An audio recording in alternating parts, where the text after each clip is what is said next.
Olá, estamos iniciando mais um Conversa com o Autor, que é uma produção da TV SEAC, a TV do Centro Espírita Amor e Caridade da cidade de Bauru. Antes de iniciarmos o nosso encontro de hoje, vamos pedir aos bons amigos espirituais que nos inspirem, que nos amparem e que possamos emitir boas vibrações para você que nos acompanha. No dia de hoje, a convidada especialíssima é a escritora, palestrante, dirigente espírita, Célia Diniz. Olá, Célia, seja bem-vinda ao Conversa com o Autor. Olá, Renato, muito obrigada. Eu quero dar um olá também muito carinhoso aos nossos amigos de Bauru, que eu já estou com saudades, há muito tempo não passo por aí, não é? Então, um abraço muito carinhoso, é uma alegria estar neste programa Conversa com o Autor. Célia, com certeza, esperamos que em breve possamos retomar todas as atividades presenciais e com certeza haverá um convite para a sua presença aqui conosco. Célia... Se Deus quiser. Exatamente, é assim que nós queremos. Célia, vamos falar um pouco a respeito da sua trajetória de vida. Eu gostaria que você falasse como você entrou para a doutrina espírita, ou se a doutrina espírita já fazia parte do seu ambiente familiar. Como foi a sua relação inicial com a doutrina espírita? Eu nasci numa família espírita, né, Renato? Quando eu nasci, o meu pai era colega de serviço de Chico Xavier na Fazenda Modelo e já era diretor doutrinário do Centro Espírita Luiz Gonzaga, que Chico havia fundado aqui em Pedro Leopoldo em 1927. Então, quando eu nasci, eu já cheguei num berço espírita. E aí, ao longo de toda a minha vida, evangelho no lar, e depois na casa espírita, evangelização, e depois as tarefas, né? Com 14, 15 anos, eu já cuidava da livraria do centro. Então, eu entrei para a religião quando nasci. E a religião entrou em mim quando eu comecei a estudá-la. E a religião saiu de mim quando ela se tornou a ferramenta fundamental para que eu superasse as questões que a vida me colocou. Ô Célia, você fez referência ao Centro Espírita Luiz Gonzaga, em Pedro Leopoldo. O centro hoje, ele conta com a sua participação ativa nele? Como está a sua relação com o Luiz Gonzaga hoje? Nós somos 120 voluntários que trabalhamos lá, cada um no seu setor. Eu tenho a honra de estar presidindo o centro e ele continua com as suas atividades mais virtuais agora e dentro daqueles moldes de todo centro espírita sério mesmo, sempre com aquele objetivo, Renato, de honrar o nosso fundador, né? Nós temos as famílias assistidas, nós temos toda essa assistência material e espiritual. Você comentou a respeito de Lico Diniz, seu pai. Nos fale um pouco da relação de Lico com Chico Xavier. Eles eram amigos. Meu pai tinha um respeito profundo, um amor profundo, um afeto profundo pelo Chico. Não poderia ser diferente. E ele era correspondido da mesma forma, eles eram amigos. Mas eu não fico muito confortável em chamar de amizade o relacionamento entre os dois, porque a amizade pressupõe pessoas iguais. E eles não eram iguais. O Chico era uma alma muito mais elevada. Mas existia um afeto profundo entre eles. Tanto é, Renato, se me permite, eu contaria a vocês o desencarne do meu pai. O Chico estava em Uberaba, já morava lá naquela época, e quando o espírito Bezerra de Menezes se aproxima e fala: Chico, vamos desligar o Lico, vamos ao hospital em Belo Horizonte desligar o Lico, está na hora do desencarne dele. O meu pai havia sido atropelado 3 dias antes, quando construía casinhas na periferia da cidade para as famílias assistidas pelo centro. Era um projeto antigo do Chico fazer essas vivendas. E então meu pai foi atropelado e 3 dias depois o Chico recebe o convite do Bezerra para vir em desdobramento, naturalmente, no hospital que meu pai estava internado. E o Chico relata que quando ele chega com o doutor Bezerra para ajudar a desligar os últimos laços ali que uniam o perispírito ao corpo, ele vê o meu pai sair do corpo ainda naquele estado de um pouco de perturbação, com a vista ainda enevoada, e Chico conta que o meu pai escutou assim, pai, e ele olha e custa enxergar e vê uma mocinha de 17 anos, mais ou menos. E ela fala, pai, não está me reconhecendo? Eu cresci. A mediunidade do Chico é tão extraordinária que ele foi capaz de dizer o que meu pai sentia e pensava naquele momento. E o meu pai pensava, minha filha, 7 anos de saudade. Então, ali o Chico relata que o meu pai abraça a filha e pensa, meu Deus, e pensar que ela também veio para o lado de cá, debaixo das rodas de um caminhão. Então, essa é a mediunidade de Chico Xavier. Ele relata esse sentimento do meu pai no momento do desencarne, onde ele ajuda. E depois o Chico nos conta também que o espírito Lico foi levado ao repouso e foi convidado para assistir ao próprio sepultamento. E ali, na beirada da sepultura, uma entidade se aproxima, ele não disse quem, ou até se foi ele que falou isso, também ele não relata, ele se aproxima, essa entidade se aproxima do meu pai e fala, faça uma prece, agradecendo ao seu corpo, que serviu de instrumento de trabalho para você por tanto tempo. E o meu pai fez uma prece e afasta daquele local ali do sepultamento.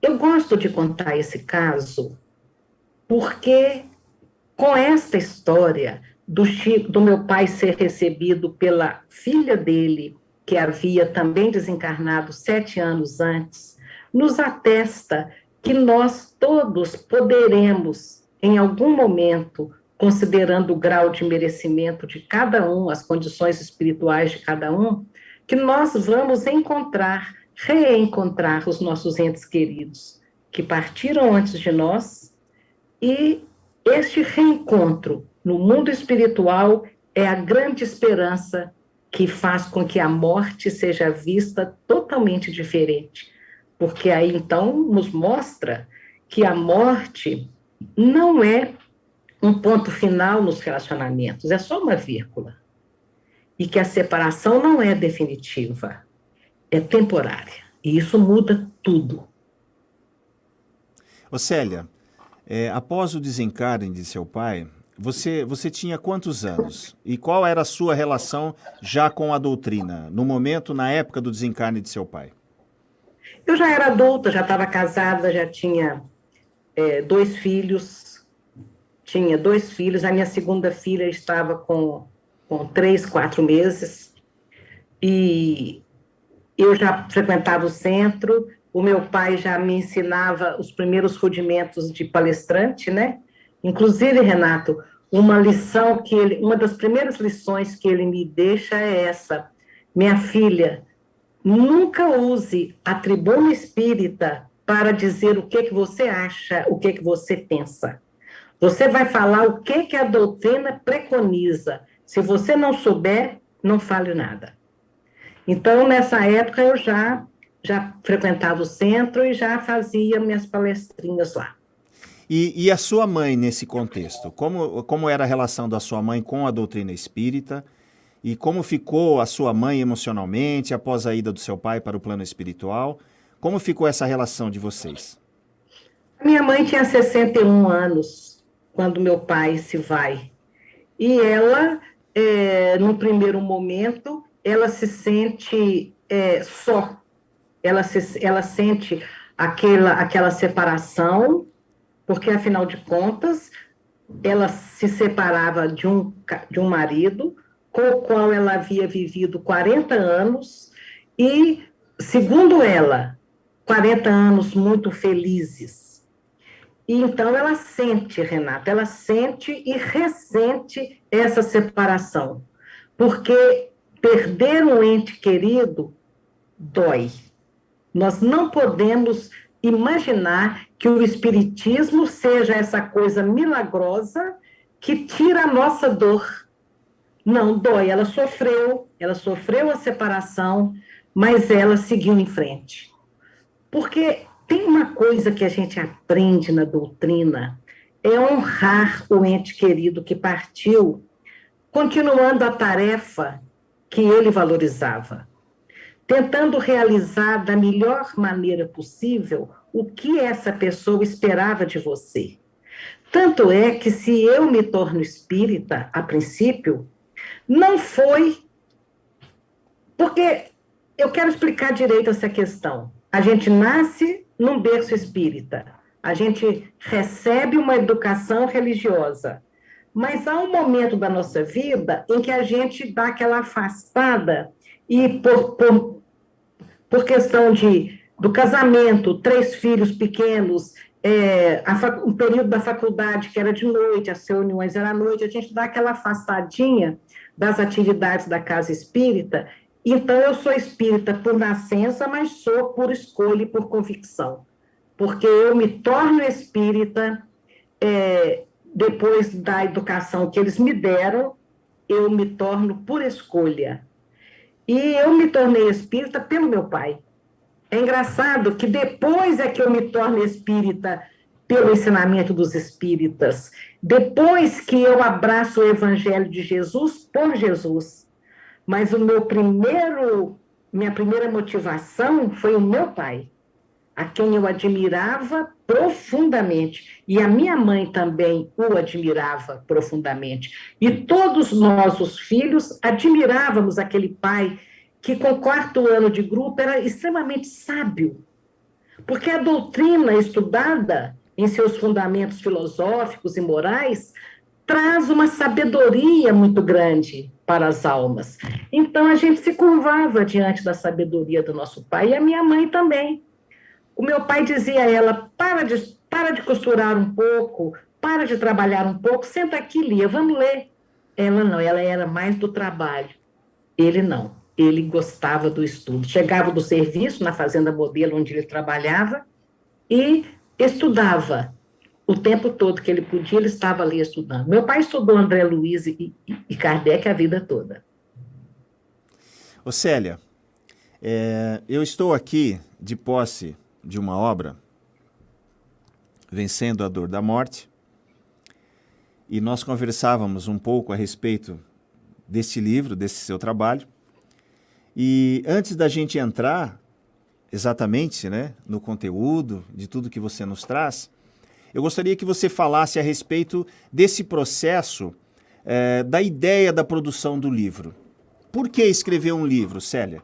Porque muitas vezes a gente tem a nossa história de vida, a gente tem os nossos relatos, mas chega um certo momento que às vezes a gente escolhe um caminho diferente. E no caso seu, a sua história de vida, você colocou dentro dessa obra, né? Vou escrever uma obra. Por que surgiu a ideia de escrever, Célia?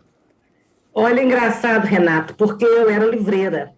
Eu me aposentei do colégio onde eu trabalhava, dava aula de Química e Ciências, eu aposentei com 43 anos, muito jovem, e fui trabalhar na livraria do centro. Eu atendia as pessoas, porque eu me lembro do fantástico presidente da FEB, o Nestor Mazotti, e ele falava que as livrarias espíritas eram atendidas por entregadores de livros e não por conhecedores da doutrina.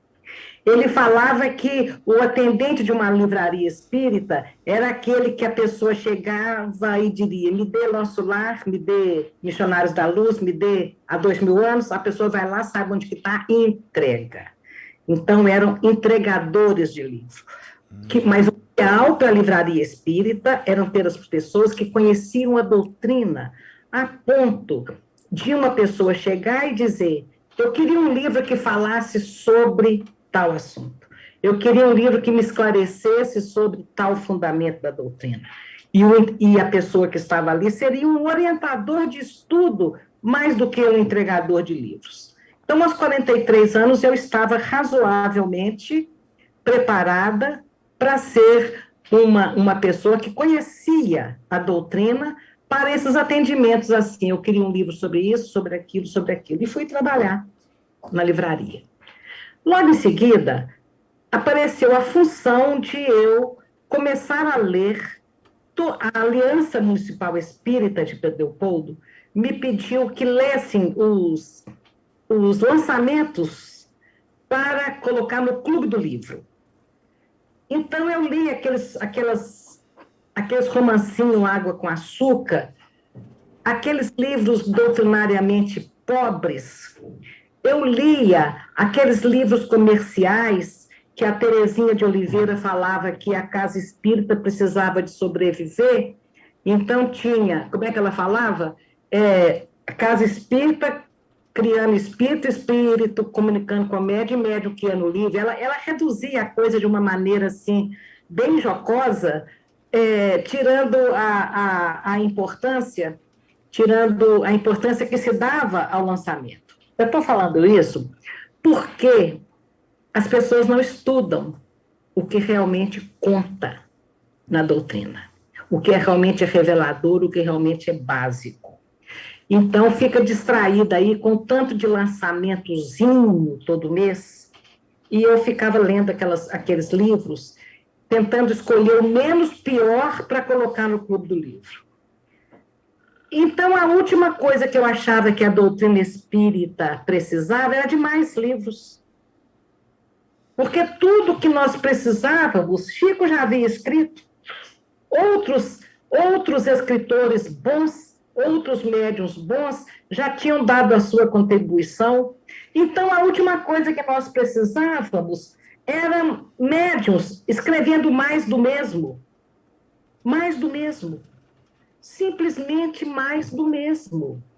Ninguém com o poder de síntese de Emmanuel, ninguém com a profundidade de Emmanuel, ninguém com as histórias interessantes de Humberto de Campos, nenhum espírito com revelações como as de André Luiz. Então, a última coisa que a doutrina precisava era de mais livros, precisava de quem realmente orientasse os estudos para a excelência da literatura espírita de então. Então, a última coisa que eu imaginava na minha vida era que eu também ia escrever um livro se eu achava que a última coisa que a gente precisava era de mais livros.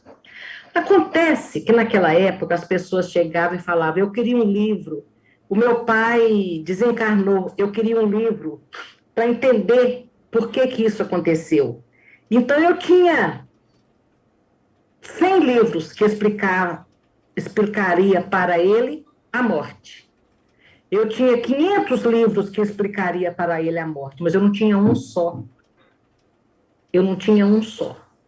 E eu comecei a pensar na importância de ter um livro sobre a visão da doutrina espírita na morte. Mas eu achava que esse livro não nasceria por mim.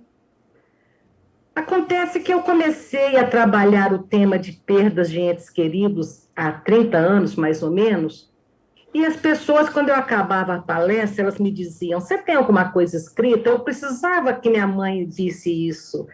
Eu queria tanto que meu filho visse isso. Você tem? Então começaram a cobrar, põe isso no papel. Até que um dia eu recebi um padre vindo da Colômbia, um padre brasileiro, vindo da Colômbia, passou pelo Brasil, eu estou aqui a 10 minutos do aeroporto internacional de Belo Horizonte, ele ia ter uma conexão aqui, porque eu estava indo prestar serviço em Roma.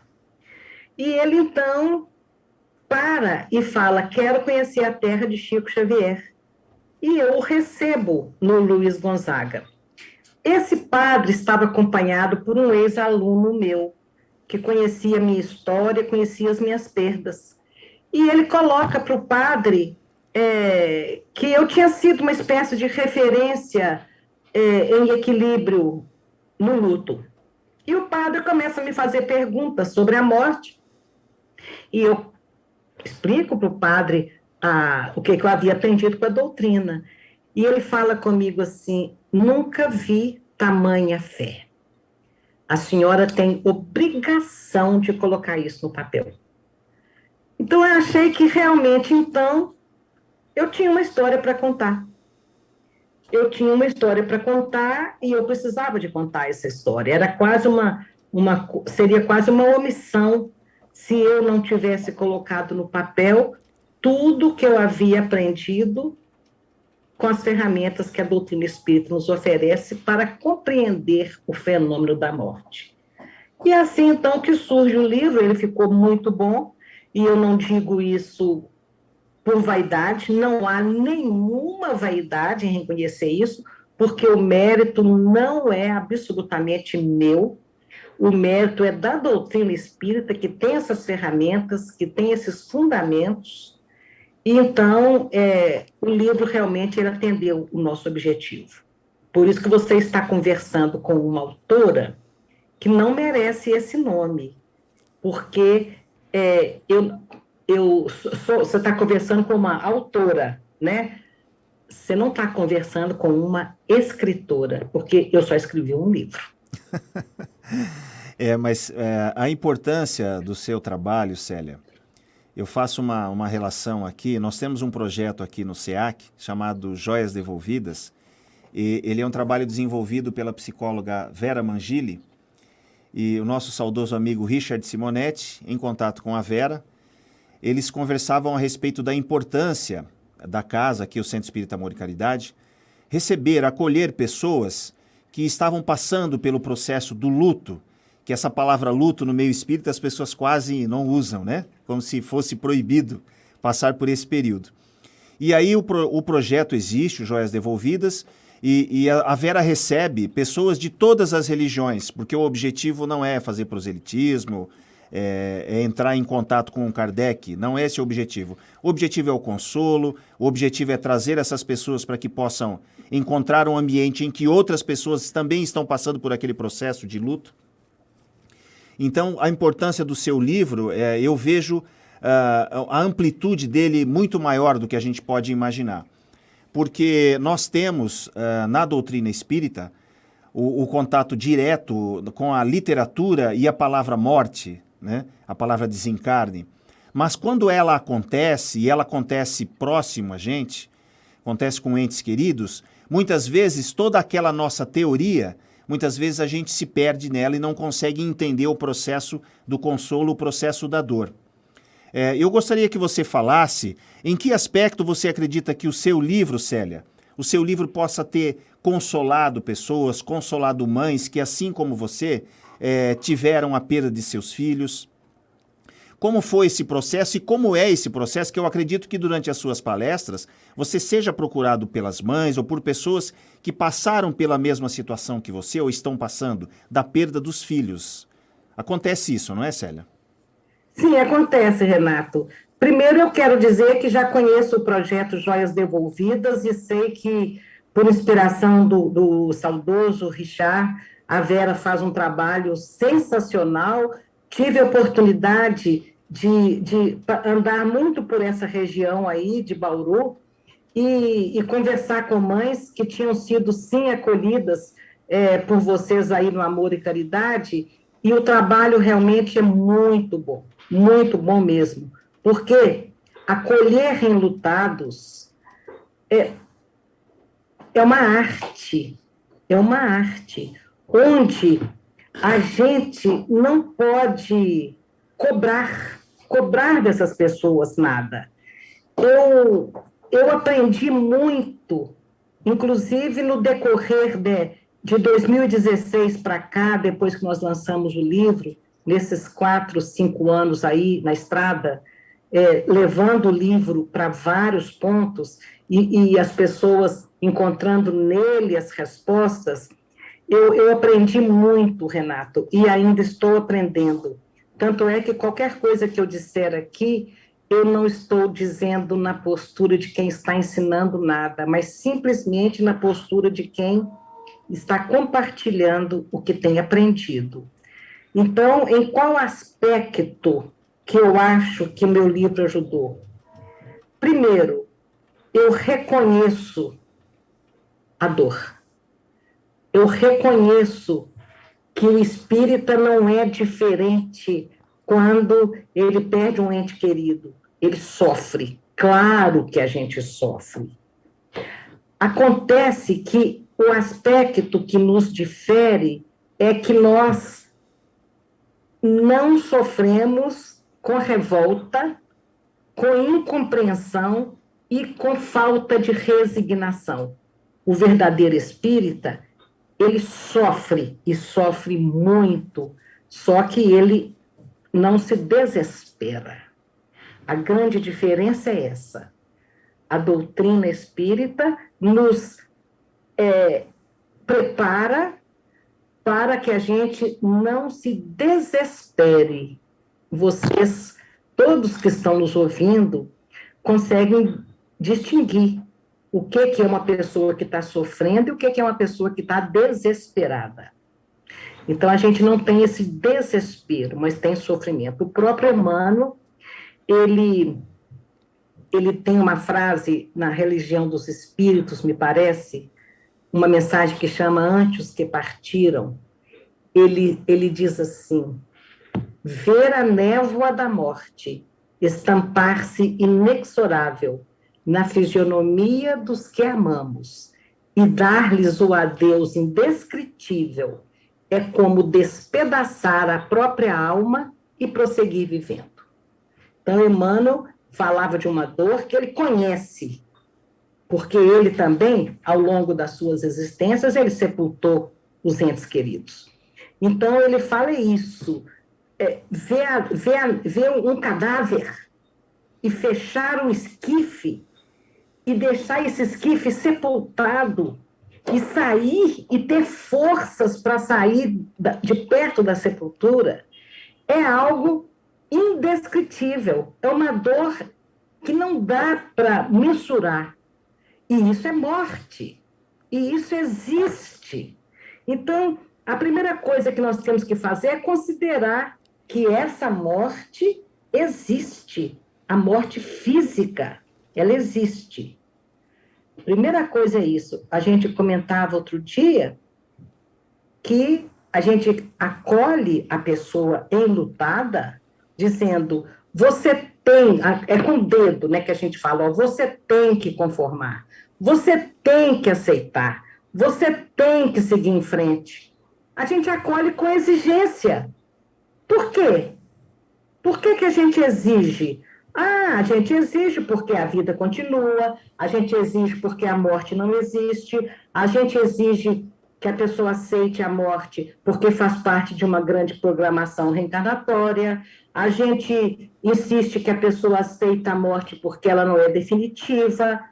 A gente sabe isso tudo, fruto de 20, 30 anos de estudo das leis que regem as nossas vidas. Então, a gente sabe isso tudo. E a gente acolhe o enlutado que nunca viu falar em nada disso. Então, a nossa empatia, ela funciona ao contrário.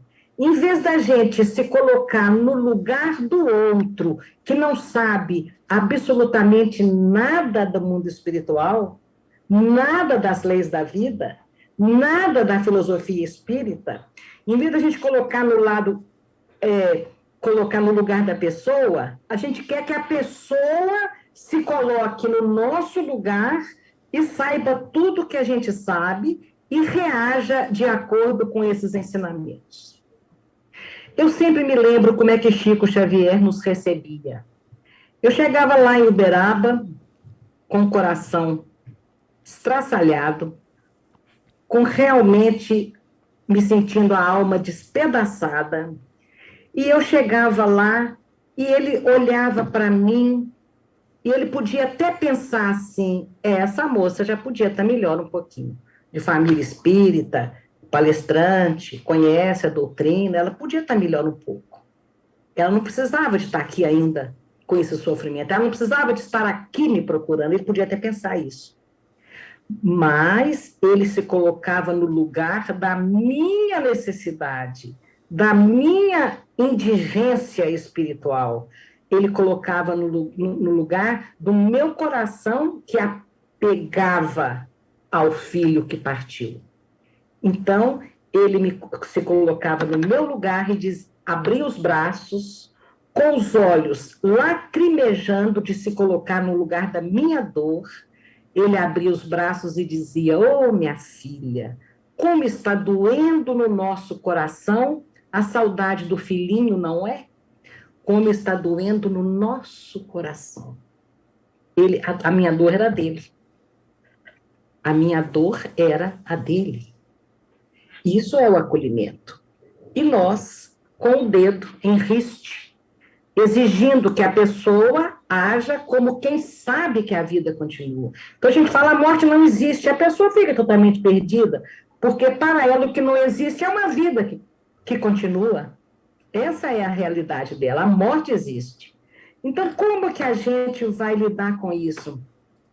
Quando a gente já passou por uma situação de perda e pode, como as pessoas, os espíritos que perderam filhos e outros religiosos que passam por essa situação, eles estão falando com conhecimento de causa, eles estão levando uma mensagem viva. Eu chego num lugar, eu estou levando a minha história, e sem querer, eu faço uma brincadeira aqui, uma risada ali, eles olham para mim e falam: ela sobreviveu.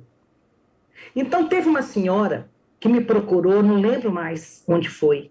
Ela me procurou e falou comigo assim: Célia, eu já tinha lido o seu livro, e aí eu fui para a internet e vi umas palestras suas, e achei muito interessante, mas eu não precisava de saber nada daquilo, mas eu achei muito interessante a sua história e suas colocações sobre a morte. E ela disse para mim: e mês passado, eu estava às 11 horas da noite em casa, a polícia chamou, bateu campainha, eu fui atender a polícia dizendo: minha filha estava na faculdade, ela falou. Era a polícia dizendo: sua filha bateu o carro e veio a óbito, assim, na lata. E ela falou que a primeira coisa que bateu na cabeça dela foi o seguinte: Célia deu conta, eu também vou dar. Então, isso é quando nós podemos, quando as pessoas conseguem ler na gente o consolo que a doutrina espírita tem para oferecer. E é isso que essa é a nossa tarefa.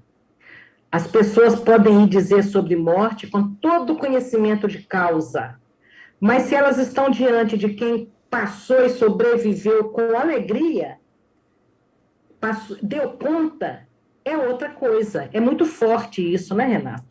Então, eu entendo que ter convivido com Chico, ter acontecido comigo tudo que aconteceu, aprender tudo o que eu aprendi, ter o Chico ali me explicando várias mortes dos meus familiares, isso não era uma bênção para mim somente, isso tinha que ser levado. E até hoje eu estranho, porque não passa uma semana que eu não receba um feedback de alguém que viu uma palestra, de alguém que lê um livro, dizendo: seu livro me ajudou muito. E eu escuto: a doutrina espírita me ajudou muito, porque tenho certeza, o mérito não é meu. Ô Célia, nós temos o Vencendo a Dor da Morte, da autora Célia Diniz, que eu chamo de escritora também, Célia Diniz. E eu tenho aqui também, Célia, um exemplar de As Mães de Chico Xavier, que é um material com base no filme As Mães de Chico Xavier. E eu gostaria que você nos falasse a respeito, por quê? Porque no filme As Mães de Chico Xavier, nós temos a atriz Vanessa Gerbelli, que interpreta a personagem que, a princípio, seria ou é a própria Célia Diniz, ou foi inspirada. Eu disse a ela, numa van premiere em São Paulo, Vanessa, como é que você é uma grande atriz, mas você reagiu na porta do CTI exatamente como eu. O médico, não, ela não reage exatamente como eu, não, porque ela tem umas reações que eu não tinha tido. Mas ela consegue mostrar uma dor muito profunda. Vanessa, como é que você deu conta de mostrar a minha dor? A dor era minha. Porque ela chega para mim de pronto e fala, obrigada por me emprestar a sua dor. E eu falo com ela, obrigada a você pela sua performance ao mostrar a minha dor. E perguntei, como é que você deu conta? Você é uma grande atriz, mas essa dor não se finge. E ela disse, é porque eu tenho um filhinho da idade do seu. E eu consegui me colocar no seu lugar. Olha que coisa interessante. Se cada pessoa que for acolher um enlutado conseguisse colocar no lugar do enlutado, em vez de exigir que o enlutado se coloque no lugar de um espírita que conhece a doutrina, ele faz melhor o trabalho dele também. Então, esse filme foi o diretor executivo conhecia nosso trabalho, eu participava de um projeto, né, em todas as capitais do Brasil, levando a história de Chico, um material de exposição, e quando esse projeto era patrocinado pela ONG Estação da Luz, do hoje senador Eduardo Girão, mas antigamente simplesmente Eduardo Girão, e ele adorava Chico e começou a divulgar o nome do Chico, e eu levava esse material e etc. E um dia ele falou comigo assim, vou fazer um filme com a sua história, vou virar a sua vida de cabeça para baixo. E eu pensei, meu Deus do céu, mais do que já está virando com esse projeto pelo Nordeste todo, né? E ele fez o filme contando a nossa história, e a gente ajudou o Emanuel Nogueira, o roteirista, a escolher as outras histórias, né? Analisar as outras mensagens. E ficou um trabalho belíssimo, Renato, o filme, mas existe uma particularidade nesse filme que se chama licença poética. Por exemplo, um pai incrédulo, diante da mensagem que recebeu do filho, não era o meu marido, era um outro pai que havia reagido daquela forma. A própria Vanessa, uma mãe de filho único, que ia para a porta da escola e ficava sentada, sentindo revolta porque o filho dela não estava ali saindo junto com as outras crianças. Não estava mais saindo. E meu filhinho não estava na escola ainda, e eu não tinha filho único, eu tinha mais 2, e eu jamais ficaria na porta da escola sentada, lamentando que o meu filho não estava no meio daquelas outras crianças.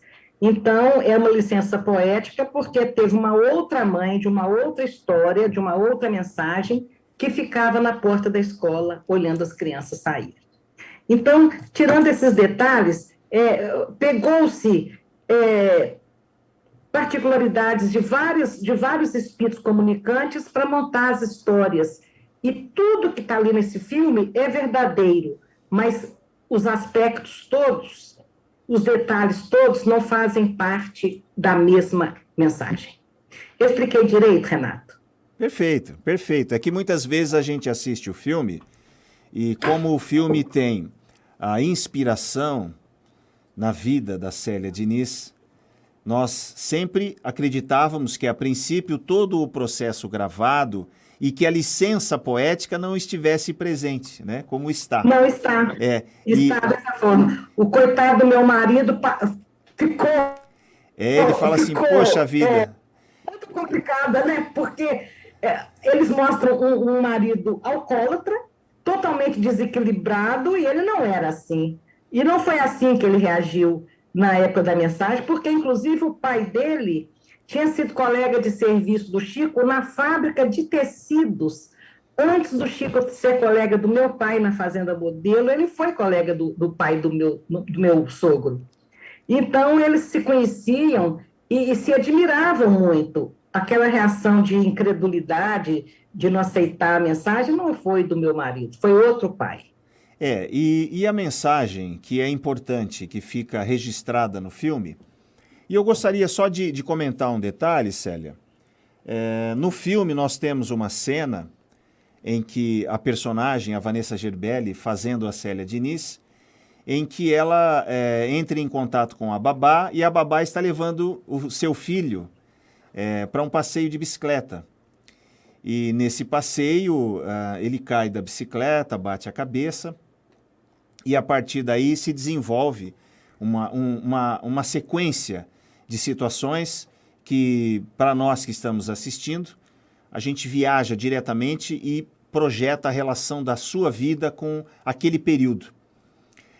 E eu acompanhei um processo de um relato seu em relação a essa babá, em que a babá está com o seu filho, cuidando da criança, ele sobe na bicicleta, cai, bate a cabeça, e após alguns dias ele desencarna.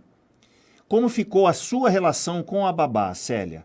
E eu acompanhei esse relato seu, que você comenta a respeito disso, e eu acho muito importante a gente levar isso a público, essa relação sua com a babá. Sim, eu também acho importante falar disso, Renato, e agradeço a oportunidade que você me oferece, porque esse foi um dos maiores ensinamentos da minha vida. A babá, ela passeava com meu filhinho numa bicicleta monareta, preparada para criança, própria para criança. E a bicicleta estava com o pneu furado, e ela, então, coloca o meu filhinho numa bicicleta de adulto, na garupa. E quando ele vai subir na bicicleta, para na esquina para comprar um pirulito, uma coisa assim. Quando ele vai subir na bicicleta de novo, ele dá um impulso muito forte, passa direto e cai do outro lado. Imagina a altura, mínima, uma quedinha boba, aparentemente sem sequelas. E daí 3 dias ele entra em convulsão e vai embora. E ela diz para mim, quando eu chego em casa, meu filhinho tinha ficado no hospital para ser preparado o corpo e tal, e eu chego em casa, ela vem desesperada. Eu matei seu filho. As minhas amigas estiveram aqui dizendo que eu fugisse porque você ia me prender. E eu falava, que isso, minha filha, vai cuidar das outras crianças para mim, que eu tinha ainda a Mariana de 4 anos e meio e o Aguinaldinho com 6 anos. Vai cuidar dos meninos para mim. E ela, depois de uma semana, voltava, eu matei seu filho, me perdoa. Não, você não matou meu filho. E ela não entendia aquela história, né, Renato? Ela não entendia como é que eu não matei, ele caiu e morreu, como é que eu não matei? Eu falava, não, você não matou meu filho, tentava, e ela desesperada, 16 anos tinha a menina na época. Um dia eu falei com ela, olha, você não é responsável pela morte, você é responsável pela queda. Ele poderia não ter morrido de uma queda tão boba. E nada adiantava, ela não entendia, ela achava que ela era responsável pela morte. E eu, nas minhas convicções, sabendo que Deus não permite que nós nos matemos uns aos outros atrabalhadamente, as leis da vida não permitem isso. E eu tentava dizer para ela, você não é responsável pela morte. Um dia eu falei, olha, você não é responsável pela morte. Meu filho não morreu porque caiu da bicicleta. Meu filho caiu da bicicleta porque estava na hora dele morrer. E ela também não conseguia entender isso. Então, na verdade, ela queria ouvir, perdoo, ok, perdoo. E eu disse, perdoo. Quando eu chego em Uberaba, 4 meses após este ocorrido, e o Chico de pronto me diz, você perdoou a babá, não é, minha filha? E eu olho nos olhos dele para responder, perdoei, Chico, porque eu não queria ter que explicar para ele que eu achava que não era uma questão de perdoar. Eu só olhei e falei, perdoei, Chico. Aí ele fala comigo assim, você acha que você fez muito por tê-la perdoado? Você tinha que ter agradecido, porque foi dos braços dela que ele caiu e não dos seus. Você jamais suportaria o remorso. Nem você, nem seu marido suportaria o remorso. Então, eu vou entender ali a importância desse outro lado do perdão, porque às vezes pessoas aparecem nas nossas vidas nos causando aparentemente um grande mal, quando na verdade, se essas pessoas não estivessem em nossas vidas, nós sofreríamos muito mais. Porque eu fui entender bem isso quando eu recebo aqui os pais de uma criança que estava sendo levada para a creche aos quase 3 anos de idade, e o pai esquece a menininha no carro a 1 hora, no calor de 40 graus do Rio de Janeiro, e às 5 horas, quando ele sai do serviço para ir buscar a menininha na creche, a menininha estava morta no banco de trás do carro. Esse pai daria tudo para essa menininha ter caído dos braços de alguém lá na creche. Os pais dariam tudo para que essa morte tivesse acontecido sem ser com ele. Então, eu entendi bem o tanto que eu tinha que agradecer a minha babá, que fez que participou, né, da minha história, livrando o meu coração desse remorso, dessa dor. Eu pude entender perfeitamente esse outro lado do perdão. Interessante, Renato, é que essa mãe dessa menininha me escreve e diz,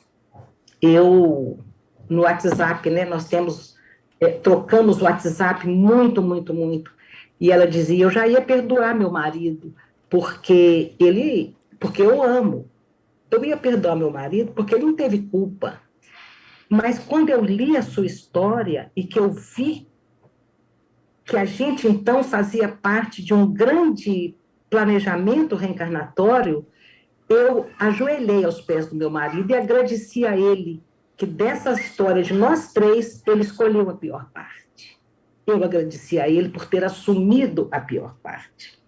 Então, isso é a doutrina, né? Isso é a doutrina entrando. Então, você me pergunta qual é o aspecto que a doutrina espírita oferece de consolo maior? É isso. É quando nos mostra a beleza das leis que regem as nossas vidas nos 2 planos da existência. Porque toda religião cristã prega a imortalidade da alma. Toda religião cristã fala que a vida continua, mas só a doutrina espírita prova e comprova essa continuação. E junto com essas evidências incontestáveis de que a vida continua, existem aí uma série de fundamentos incríveis matando a morte. Aí sim, matando aquela morte que significa separação para sempre. Essa realmente não existe. Essa realmente não existe.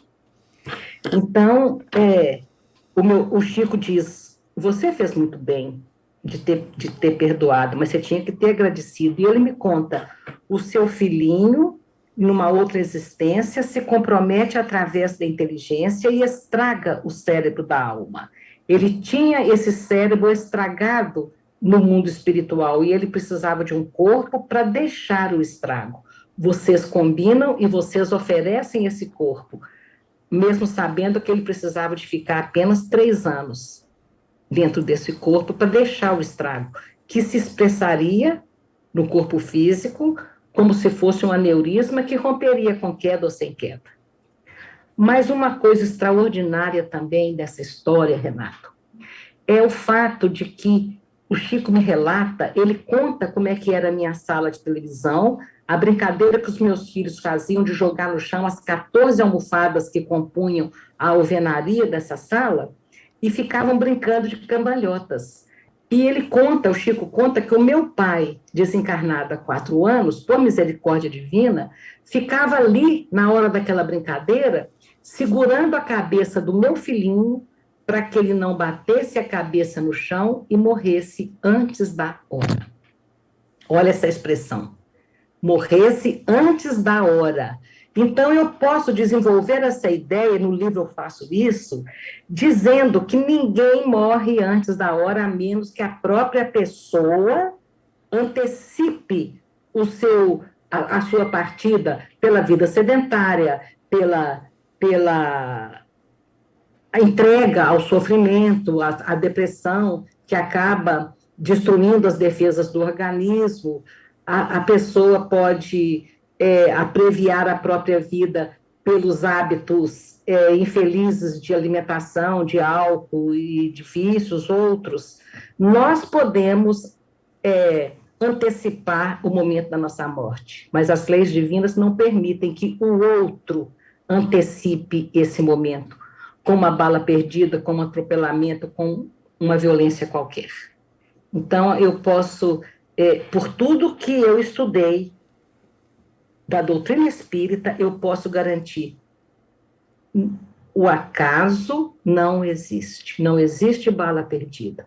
Deus tem proteção incrível, caminhos incríveis para nos amparar e não permite realmente que a morte alcance quem não está na hora de partir. Ô Célia, é isso que eu acho incrível, é isso que a nossa religião tem de diferencial. Eu respeito profundamente todas as escolas religiosas. Um rabino escreveu um livro extraordinário, chama assim: Por que coisas ruins acontecem com pessoas boas? Eu falei, opa, deixa eu ver o que eles têm de resposta, porque nós temos respostas. Deixa eu ver o que ele tem. Aí ele vai e conta a história do filhinho dele, me parece que com 12 anos teve uma doença, não lembro bem se foi uma leucemia ou se foi um acidente. O filho se vai, e o rabino era uma pessoa boa, religiosa, e ele fala, por que o livro chamava, então, por que coisas ruins acontecem com pessoas boas? Ele vai. No final ele fala, coisas ruins acontecem com pessoas boas, porque coisas ruins acontecem com pessoas boas. Quer dizer, eles não tinham respostas. Não tinham resposta. Falar que foi Deus que quis, de outras expressões religiosas, Deus que quis que o seu filho passasse. Que pai que vai querer um sofrimento? Então, nós precisamos de compreender bem essa questão, né? E a doutrina nos oferece ferramentas que explicam. Aí o grande diferencial. É o grande diferencial de consulta. Eu acho que é uma verdadeira revolução essa visão de Chico Xavier em relação à sua relação com a Alba, esse perdão, que na verdade você deveria agradecê-la, mostrando a participação dela e a força que esse espírito teve em assumir uma condição e uma situação que talvez você e seu marido não suportariam. É uma verdadeira revolução nessa relação. Eu fico imaginando o que na ficha kármica, se é que podemos chamar assim, dessa moça permitiu que ela entrasse nesse cenário destruidor. Aí no livro eu relato essa teoria quando um amigo da nossa família atropela a minha irmã. Então, o que existia nele, no psiquismo dele, que atraiu o caminhão dele para o momento onde a minha irmãzinha ia sair correndo de trás de um carro e ele ia passar o caminhão em cima dela. Exato. O que existia nele, na história pregressa dele, que ele precisava daquela experiência? Ô Célia. Então, tudo muito perfeito na lei, né? Um dia a gente fica sabendo. Não existem peças soltas, né? Não existe. Célia, a gente está caminhando para o final desse nosso encontro. Eu acho que poderia ficar aqui durante um longo tempo ainda. E já quero deixar o convite para que a gente possa repetir e a gente preparar uma conversa com a Célia Diniz, número 2. E eu gostaria que você deixasse mais ainda algumas palavras, né, para quem já está nos acompanhando, além de tudo de fantástico que você já nos relatou, esse aprendizado que você nos trouxe através da sua experiência. E eu gostaria que você fizesse esse encerramento para a gente, só que eu gostaria de pedir uma coisa. Eu gostaria de pedir que durante esse encerramento você falasse um pouco a respeito da sua filha que, devido a uma dengue hemorrágica, também partiu para o plano espiritual. Partiu, né, para o plano espiritual. E já quero agradecer de antemão a sua participação aqui conosco. E está sendo um prazer participar dessa conversa. Eu vou te atender pela metade, porque eu acho uma ruindade você querer que eu falo da minha filha em 2 minutos. Não consigo. Mas vou tentar colocar aqui alguma coisa. Porque eu te prometo voltar um dia, a gente fala da minha filha. Mas agora eu queria deixar uma outra coisa. Eu passava a mão na cabecinha do meu filho, no caixão, o cabelinho dele estava lindo, ele era louro.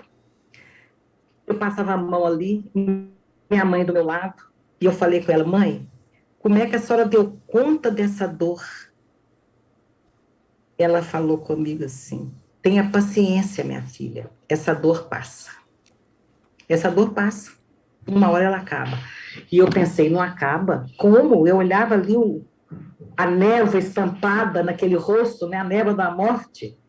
Eu falava: não acaba, minha vida acabou aqui, não tem como. E isso no primeiro momento, né? Daí, alguns dias, eu comecei a pensar no comportamento da minha mãe dentro de casa. Ela havia sepultado um filhinho há 1 ano e 9... Ele tinha 1 ano e 9 meses, gastroenterite levou. Ela enterrou esse menininho no dia 9, ele morreu no dia 9, enterrou no dia 10, morreu no dia 8 de dezembro, enterrou no dia 9, no mesmo dia 9 morre a menininha, enterra no dia 10, e a vida continua, a vida segue. Recentemente ela perde outros filhos e tal, e eu pergunto para ela como é que a senhora deu conta dessa dor. E ela fala: essa dor passa. E eu me lembrei que eu via minha mãe sorrindo, a risada da minha mãe, a alegria da minha mãe nos natais, no aniversário dela, no Dia das Mães, nas nossas datas importantes. A minha mãe estava ali inteira para os filhos. E eu pensava: não é que ela tem razão? A dor dela passou. A dor passou. E por que passou? Porque ela canalizou para outro lugar. Ela não ficou remoendo aquela dor ali no próprio umbigo. Ela trabalhou para vencer aquela dor. Então, eu falo para todas as pessoas enlutadas: podem acreditar, essa dor passa. Mesmo que no primeiro momento a gente não consiga ter essa certeza.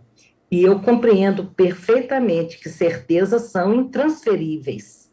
Mas observem a vida que a gente vai perceber. Essa dor passa, sim, se a gente deixar. Preciso deixar. A mágoa é como um rio.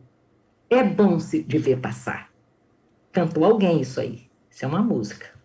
Então, essa dor passa, e é a certeza que eu queria deixar a todos os corações lutados. Uma senhora me escreveu de um filho rapaz que a dengue, que a Covid levou agora em outubro. Ela falou: me diga alguma coisa para me sustentar nesse Natal. E eu disse: não tem outra receita a não ser focar no aniversariante e não na festa. Quando a gente foca no aniversariante, a gente quer dar um presente para o aniversariante. A gente quer honrar esse aniversariante. A gente quer fazer o que esse aniversariante pediu. E aí o Natal torna-se uma data sublime, onde a gente consegue receber a força de luz que vem do aniversariante. Muito bem. Célia, mais uma vez, o agradecimento por você ter aceitado o nosso convite. A gente poderia ficar aqui um longo tempo conversando, para que a gente realmente entenda a relação da doutrina espírita com a nossa realidade. A gente conhece os livros, a gente se aproxima, e como você bem disse, você vai a uma livraria espírita e você encontra as obras clássicas do espiritismo, obras psicografadas por Chico Xavier de Emmanuel, obras de André Luiz, Humberto de Campos, e realmente é muito difícil a gente manter esse padrão literário, ou seja, você foge um pouco dos clássicos da literatura espírita, e aí realmente a gente percebe. Eu incluo Simonetti nesses clássicos. É verdade. Conheço toda a obra dele, excelente. É verdade, é uma referência na doutrina espírita. Sim, E sim, nós temos realmente na livraria o contato com inúmeros lançamentos, obras que estão sendo publicadas assim em série. Então, é quase que uma consequência natural, uma queda na qualidade. é. E essas obras clássicas, elas perduram e elas não Eu não caem. esqueço, uma vez Chico pegou um livro muito famoso, contando sobre como a vida continua para os jovens, eu não vou citar o autor, é lógico, e Chico tinha psicometria, né? Ele pegava um livro assim, fechava as duas mãos assim, segurando o livro, e ele sabia o conteúdo todinho. E ele pegou esse livro, fez isso e falou assim: esse povo está pensando que o mundo espiritual é hotel 5 estrelas. Você Isso já ele falou lá na pensou, cozinha. ô Isso ele Célia, falou lá na cozinha da casa dele. Lá no cantinho lá. Ele não falaria isso em público. Esse povo está pensando que o mundo espiritual é hotel 5 estrelas. Quer pois é, dizer, estavam passando uma ideia falsa, das dificuldades que o jovem enfrenta se ele não souber desencarnar. Porque morrer é fácil. Desencarnar é largar todos os sonhos para trás e ter força e coragem para criar novos projetos e novos sonhos. Isso é que é desencarnar. exato, exato. Essa relação com o novo e o desapego, essa relação que nós Sim, estamos aqui. Então, realmente é sim, um sim. processo, você colocou bem, é o processo do desencarne, que é um processo diário de valorização Sim. daquele elemento mais sutil que nos acompanha diariamente, prevalecendo sobre aqueles elementos do dia a dia, do mundo da matéria, que nos distrai, nos leva a caminhos distantes. E aí, quando a morte chega inesperadamente, muitas vezes a gente se vê envolvido e não consegue se desligar desse processo. Sim, Não é? sim, com certeza. Ô Com Célia, certeza. querida, eu queria agradecer imensamente. A gente está encerrando o nosso Conversa com o Autor. Gostaria de agradecer a você, Célia, e já fica o convite para a gente realizar uma nova edição do programa. Quero agradecer ao Jonathan Santos, que está aqui no comando da parte técnica, e a Adriana, que está com você aí também, acompanhando, nos ajudando. Agradeço a todos que estão nos acompanhando nesse momento. Agradecemos a boa influência que tivemos nas palavras da Célia e da inspiração que, de certo modo, conseguimos levar através da palavra da Célia para todos os que estão nos acompanhando. E fica o convite para aqueles que ainda não conhecem o livro da Célia Diniz, Vencendo a Dor da Morte. E para quem quiser acompanhar também a produção do filme, uma das histórias, né, que foi inspirada na história de vida da Célia, é claro que com a devida licença poética no filme. E agradecemos a todos que estiveram conosco neste momento e até a próxima.